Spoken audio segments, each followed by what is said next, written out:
once you get on top, in order to stay on top, you have to have positional dominance. Positional dominance requires knowing how to deliberately transition from the positions once you're on top.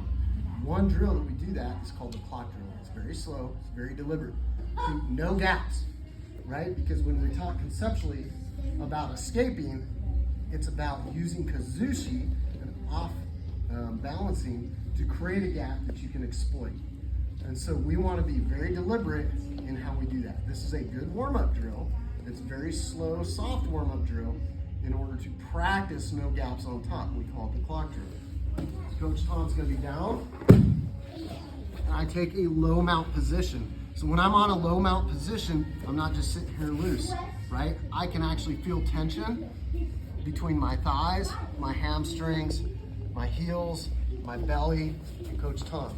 I have many different sensory organs or pieces of touch point on him, and I'm low. And you can hear his voice change, right?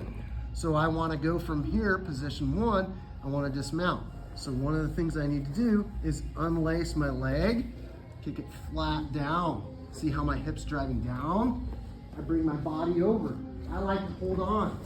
I hold on to this arm as I come this way. But he's gonna wanna bridge into me, so I grab this pant leg.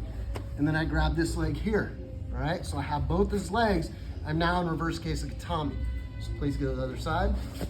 So in reverse case of gatame, I'm controlling his legs and his hips, but my feet are off the ground. So you'll notice one foot's here, my toes are engaged on this foot, and I have to push his elbow out of the way with my hips.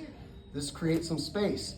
From here, I bring this bottom foot here through, I thread the needle, kicking it straight back, bringing my hip down low. It allows me to transition this knee next to his hip.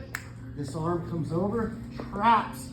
I like to grab the bottom of this arm here.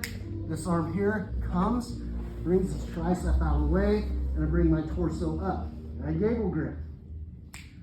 This hand here now cups under the shoulder. This hand behind his head, lifts up, pulling the tricep out of the way as my right foot and hip drop low, keeping it tight, and I bring it through into a 1,000-kilo case of gatame. You can hear his breathing labor. Now, I sit back, I get a sleeve grip, I shove it across his face, and I step over as I drag this arm across. I now am on my toes in a north-south position. I unlace his arm, and I come back around, stepping over in here into another case of gatame. I bring his arm under, arm up, pulling up on the tricep, pulling up on his shoulder. Look, the same foot kicks through and low, keeping hip pressure, and I re-thread it behind his neck. And I grab. This hand behind his neck grabs a hold of the shoulder. This hand lets go.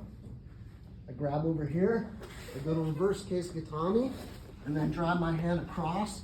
I can put my elbow here. I like to grab here and control the hips. I'm going from here back into mount. When I'm in mount, I push, pull, slide it over, and I come back. Okay, the whole time, my hips, my ribs are applying pressure into his xiphoid process, compressing his diaphragm. No gaps, all right? Guns up, let's do this.